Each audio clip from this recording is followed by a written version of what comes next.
Hi, what up guys, welcome back to my channel guys. So kali ni aku nak sharekan dekat korang iaitu satu pengalaman seram atau satu cerita seram kat korang semua. So seperti biasa, aku Faiz Nafi, dan siapa dah subscribe tu terima kasih banyak-banyak, dan siapa yang nak subscribe tu dia lalukan, dan satu lagi jangan lupa like and share. What up? Okey, kisah ini berlaku pada tahun 2018 yang mengisahkan satu peristiwa atau pengalaman seram yang telah terjadi pada kawan baik aku sendiri. Dia telah mengkongsikan cerita ini dekat aku dan meminta untuk merahsiakan nama sebenar beliau. Aku akan gunakan nama lain iaitu Abu sebagai watak dia. Sebelum nak teruskan cerita ni, aku nasihatkan dekat korang untuk gunakan earphone supaya dia lebih menikmati pengalaman seram sejuk. Okey, tanpa membuang masa, kisah ini berlaku di salah sebuah hotel di Malaysia, iaitu Abu ni adalah salah seorang pekerja di hotel tersebut sebagai housekeeping. Untuk dijadikan cerita, pada hari Khamis dia telah bekerja di waktu siang dan dia akan overtime sampai ke lewat malam untuk menggantikan supervisor dia yang mengambil MC pada hari tersebut atas sebab-sebab tertentu lah. So nak tak nak dia kena kerja lah kan, tak kerja tak makan. So malam tu Abu ni kena gantikan supervisor dia yang di bahagian housekeeping department, iaitu kerja dia sebagai standby on call je lah untuk customer service. So tiba pada malam tu, Abu pun pergi ke bilik department tu.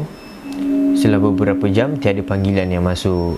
So sambil menunggu panggilan masuk, dia termenung kat sebuah satu tingkap di belah kiri dia. Berarti ada satu tingkap, dan tingkap tu memandang ke arah satu theme park yang hotel tu punya.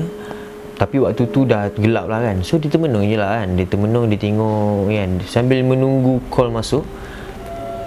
Sambil dia menunggu tu, tiba-tiba Bukan ada satu panggilan masuk. So dia pun seperti biasa, dia terus angkat call tu, dan call tu daripada bilik 1313. So dia pun terus angkat. Hello, saya dari department housekeeping, boleh saya bantu cik? Lepas tu tak ada respon apa-apa tau. Diam je. Dia pun pelik lah juga time tu kan. So dia pun tanya lagi. Hello cik, boleh saya bantu? Time tu diam juga. Respon dia pun diam. Tak ada apa-apa respon lah kiranya kan. And then lepas beberapa saat dia tunggu, ada satu tangisan, ada suatu suara perempuan, iaitu satu suara tangisan yang meringing seolah-olah ingin meminta tolong.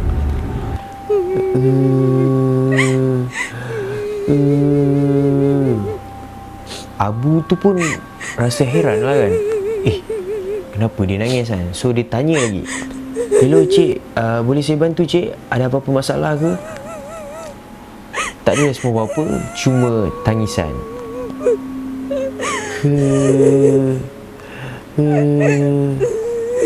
Abu pun tanpa fikir panjang, dia terus bergegas ke bilik tersebut dengan niat nak tolong penyewa bilik tu lah.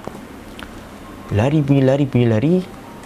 sampai dia tak hiraukan prosedur hotel tu, boleh masuk, boleh terjar ke apa ke kan.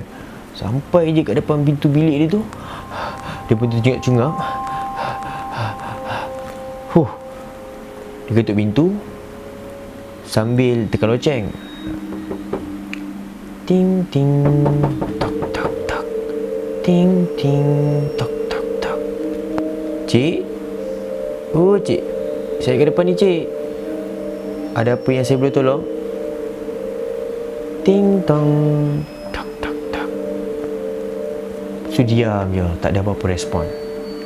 Abu tu pun heran lah time tu. Dia kata, tadi ada orang call aku, tapi bila sampai kat bilik tak ada orang pula. Dia tak fikir negatif tau time tu dia fikir positif je. Mungkin orang ni ada sesuatu masalah kot. So dia ketuk lagi. Dia ketuk tok tok tok tok. Cik, oh cik. Lepas beberapa saat dia ketuk, ada satu tangisan yang kuat daripada dalam. Dia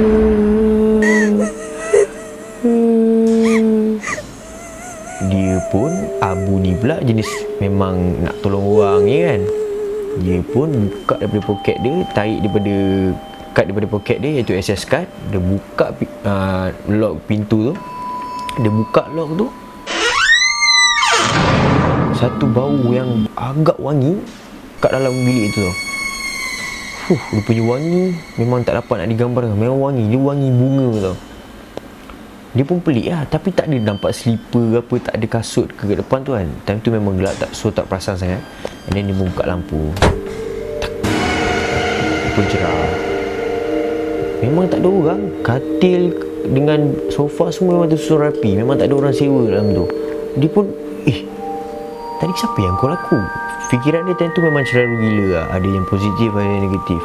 Dengan niat nak tolong perempuan tu, dia tak ada lah fikir apa-apa. Dia terus pergi ke ruang tamu.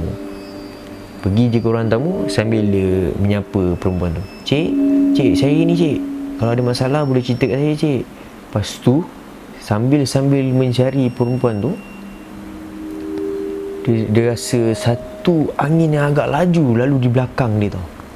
Sup! Dia pun toleh ke belakang. Sambil toleh ke belakang, pintu terus tutup. Bam! Lepas dia tutup tu, dia Allahu Akbar, Allahu Akbar, Allahu Akbar. Lampu tu padam. Boom. Lepas dia padam tu, dia tercungap lah time tu kan. Dia dah istighfar banyak, astaghfirullahalazim semua. Allahu Akbar, Allahu Akbar. Dalam hati dia memang deguban jantung dia memang laju. And then selepas tu lampu tu buka sendiri. Tapi dengan cara buka dia macam tip-tap lilap tu tau. Kejap buka, macam gelap terang macam tu. So bila terbuka dia macam tu, gelap terang tu, dia nampak dia pandang ke arah pintu tu, satu sosok iaitu lembaga berbungkus. Tapi daripada jauh tak apa nampak muka dia kata. And then lembaga tu memandang ke arah dia tau. Memandang ke arah dia, dengan dia pun terkejut. Memang tak tahu nak kata apa-apa. Badan dia kaku, tak boleh nak bergerak ke, tak boleh nak pusing ke apa. Dalam hati dia meronta-ronta. Dia seolah-olah dia kena lock tau. So hati dia boleh berbicara, dalam hati dia kata Allahu Akbar, Allahu Akbar, istighfar banyak semua. Lepas tu lampu tu padam. Bam. Dia pun macam lega sikit lah, macam Alhamdulillah. Jangan kacau aku. Dia kata macam tu tau. And then dia pun time tu dah pusing ke belakang. Dia tak pandang pintu tu lagi lah. Lepas tu lampu pun terbuka. Boom. Terbuka tu dah okey dah. Dah terang balik semua. Lepas tu tangan ni semua boleh gerak. Dia pun nak keluar lah, nak lari. Dia pusing je ke belakang. Benda tu betul-betul ada kat depan mata. Satu sosok yang berbungkus, yang berbau lumpur yang agak busuk dan berulat, tak dapat nak digambarkan betapa hinanya di depan muka dia. Kau bayangkan face to face, kepala kat depan, terus dia pingsan. Lepas dia pingsan, dia pun tak sedar lah, tak tahu apa-apa. Lepas pada kejadian tu, ada satu pengawal keselamatan tu, dia bagi tahu dekat Abu, "Bu, kau nak tahu tak aku jumpa kau kat mana hari tu?" "Bang, kat mana bang?" "Aku jumpa kau kat bilik 1313 tu. Kau betul-betul terlantar kat depan pintu tu. Pintu tu terbuka. Tapi keadaan kau memang luar biasa lah. Aku pun memang tak sangka, memang terkejut lah time tu." "Apa terjadi kat saya bang? Apa abang nampak apa? Abang nampak apa?" Dia kata. Lepas tu abang tu kata macam ni, "Time aku jumpa kau tu, Bu, kau punya baju memang berlumpur lah. Memang banyak lumpur. Lepas tu ada ulat. Muka kau memang kusam. Rambut kau dah serabut. Time tu aku ingat hantu ke apa kan.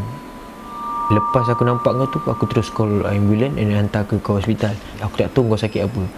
Tapi tak ada luka kat kau punya ni. Semua tak tahulah sebab apa. 2 minggu kau tak sedarkan diri. Kronik." So lepas pada kejadian tu, bilik tu telah ditutup dan tak tiada siapa penyewa yang boleh sewa di bilik tersebut lah.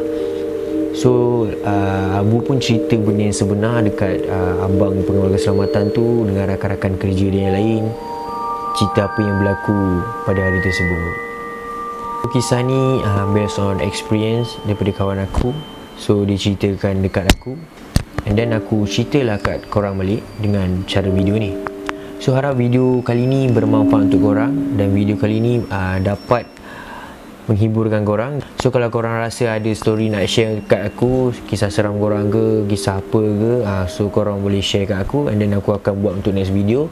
Okay, itu saja. Stay safe gang.